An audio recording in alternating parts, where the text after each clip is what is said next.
So let me give your credentials here. Jasmine Warga is a professor at the Vermont College of Fine Arts and the author of numerous books, including The Shape of Thunder, My Heart and Other Black Holes, and the Newbery Honor recipient, Other Words for Home.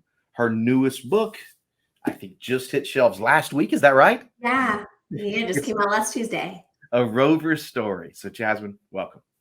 Yay, thank you so much for having me. And it was so fun to hear about all the cool prizes. I want to win getting to talk with an actual live NASA astronaut. That sounds amazing.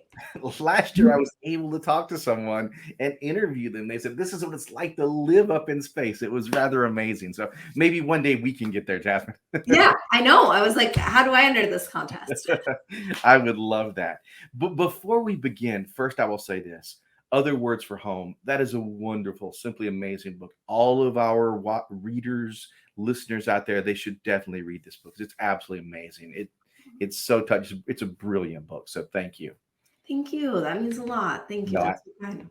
I have to say that. But you were here to talk about a rover story. So where did you get the idea for this book? I mean, it's about a Mars rover, Rez, right?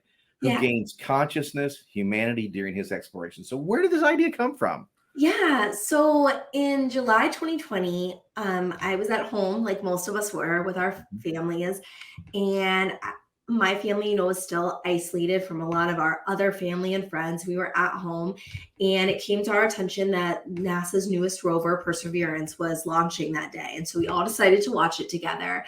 And I was watching the launch, I felt really emotional. I felt really moved listening to the NASA scientists talk about how many years they'd worked on this project, their relationship with the rover and with one another.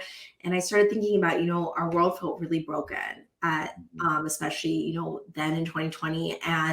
But this felt so optimistic and so hopeful, and was such a display of what the best of humanity can do when we come together to kind of work together through teamwork and collaboration. And so I'm watching it, and that dramatic moment happens, right, where the rocket that's carrying the rover launches, and my oldest daughter gets up on the couch and she's clapping and jumping up and down, and my husband's clapping and I'm clapping. And then I look over at my youngest daughter and she looks upset. And so I'm trying to talk to her and I'm explaining, no, this is like what we wanted to happen. This is successful. She says, yeah, but Mom, don't you think the robot is scared? And I thought that was such a beautiful question of such deep empathetic imagination, and reminds me so much of why I love to write for this audience and how fun it is to kind of stretch your imagination. And so I started to think that'd be a really cool idea for a book, but it seems so different, right, from everything that I had written before. But then when I started to think about it, I started to realize, that it's not that different in some ways, at its heart, than Other Words for Home, because it's a book, right, about what does it mean to have to leave home, and what does it mean to want to find somewhere that you belong, and what does it mean to be really scared and to do something anyway. And so I started researching the rovers, and the more that I learned about NASA's rover project, the more I got excited to want this to be my next book. And that's kind of where A Rover Story came from. I know you dedicated the book to your mom, but maybe you should have dedicated it to your daughter. That's a really insightful observation. That's amazing. I know. I mean, she does get the premiere thank you in the acknowledgments. I dedicated the book before this book to my daughter, so I felt like that'd be a little bit of a double whammy. And the reason the book is dedicated to my mom is one of my dreams for the book is for it to be used as a read aloud. And I feel like I fell in love with stories in part because my mom read aloud to me so much as a kid. And even today, as a grown up, my very favorite way to experience story is to hear it aloud. I think it really frees up your imagination. And so I'm really excited about the possibility of many young people getting to meet resilience through a read aloud. What what was your favorite book your mom read to you? The one that you can still hear her voice reading it? Yeah, that's Charlotte's Web. That Yeah, Yeah, I'll always remember that. yeah, Read aloud. I can too. Well, you have some amazing characters in this book. So let's talk first about Rez and also about Sophie, because I love how you split the narrative here. And that was a great writing choice. Because can you talk to us about those two characters? Yeah. So I really wanted there to be that contrast, right? That resilience, his chapters, they start off really short, right? And really sparse and kind of the way we would almost imagine a robot's voice sounding. And he's a little bit more tentative. And then we have Sophie's letters, where I got to have this like messier, punchier, spunkier voice. And I love their exchange because, again, I think as the book goes on, you find the ways that they're connected in sort of expected and unexpected ways, and the ways that their growth kind of parallels one another. And that was just a fun exercise to play with, because my favorite element of writing is always creating characters and relationships and seeing how like the story kind of grows from the ways those relationships grow and deepen. And definitely like Sophie and Resilience are really interesting in that they're characters that don't necessarily seem like they would be intertwined, but I feel like the book really runs on the dialogue that happens kind of between them. And we also see that change over time. And I really love that, because it's not a story of just a single moment. We see that time pass for both of them. And that was really beautifully done as their voices change and their recognition change. So I love that. Speaking of characters, I'm curious, you've been promoing this book, and I'm sure touring now this first week. Are all of your audiences, do they love the character of Fly? Is that the popular hit? Is everyone directing there? Because it's such a great character. Can you talk about Fly?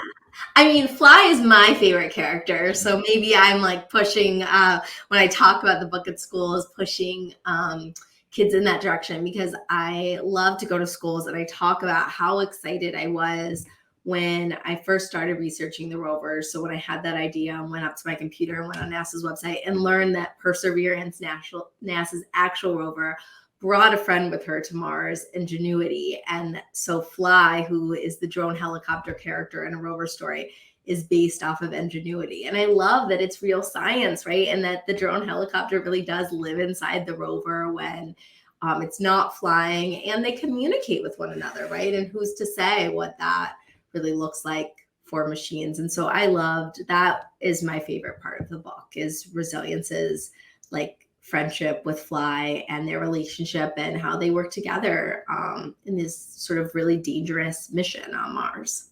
Mm-hmm. Jasmine, do you mind reading us a passage from the book? Yeah, no, that would be great. So I'm just going to start from the beginning. And since the chapters are really short, I'm going to read the first two chapters, and then I'm going to read a little bit from the first letter from Sophie, so that people can kind of get a sense of what we were talking about with the two different voices. So the first day. I am not born in the way humans are, but there is a beginning. Beeping, bright lights, a white room filled with figures in white hazmat suits. So much information to process, but I can handle it.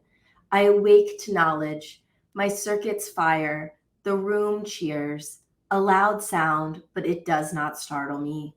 I am not built for startling. I have been built for observation. In the sea of unknown figures, I focus on a face. I do not know if I have a face.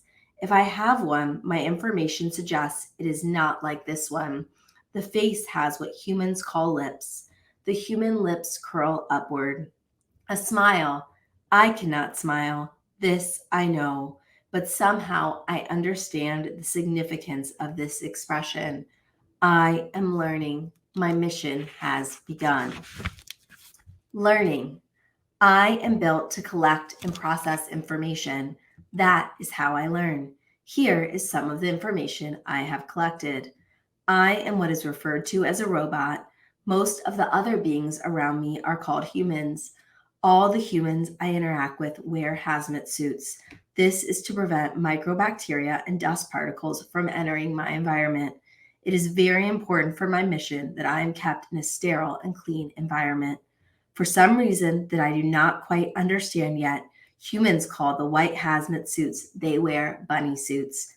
I do not know what a bunny is. I frequently wonder about the possibilities. Most of the humans in bunny suits are what humans term scientists.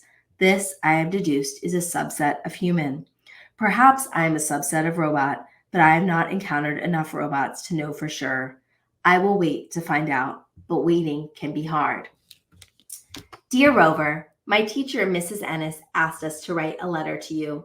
She's really excited. She says you're going on an amazing mission where you're going to find out amazing things. Mrs. Ennis really likes the word amazing. Mrs. Ennis kept looking at me while she talked about you. She even asked me if I wanted to explain to the other kids what you were, and I really didn't. Not at all. No offense, but I'm already sick and tired of hearing about you all the time. Then she said, "Come on, Sophia." And I didn't want to disappoint Mrs. Ennis, so I told everyone how you are a robot who was created to explore the planet of Mars so that we can understand its atmosphere and environment better. That's kind of a mouthful to say, you know. I also told them how you were engineered to be really smart and that you are learning new things every day. Like yesterday, mom told me that your brain learned how to talk to your arm. My classmates had lots of questions, but I didn't know how to answer them. I bet mom could, though. Anyway, Mrs. Ennis wants us to enter the contest to name you. I'm not sure I'm going to enter. No offense again. Though if I did enter, I would submit something awesome like Spicy Sparkle Dragon Blast. I know enough to know that you can't talk like humans do, but if you could, I think you would tell me that you like that name. Okay, my hand is starting to hurt. I think I've written enough. And anyway, I don't know if rovers can read. Maybe I'll ask mom tonight. Bye, Sophia. Jasmine, that's wonderful. And I will say to everyone out there, I stayed up until 1 o'clock one night finishing the book. I had to know how it ended. I had to know that day when I started the book. Oh, yeah. Jasmine, very quickly, how can all of our viewers out there be like resilience and be like Sophie? How can they, be searching for something, roving for something, trying to discover something in the world they live? Oh, I love that question. And I think that comes from, chasing your curiosity, thinking about what is it that you love, that you are curious about, and that you have to share with the world. This is sort of related, but I meet a lot of young people who they want to write, right? They like to write, and they'll say, but I don't feel like I have any ideas. And I always like to share that I feel like the best place we can all get ideas is if we take a moment to step back and think about what are the things we really wonder about? What are the things we're curious about? And then being brave enough to pursue them and want to share them with other people. Because I think it's that infectiousness that comes from when you are truly curious and truly excited and truly full of wonder, and you can share that wonder with other people. And I think that that's sort of how we begin to shape and change our world for the better, is sharing the things that are special and matter to us with the people in our life who are special and matter to us. Well, I have one more very quick question because I'm curious.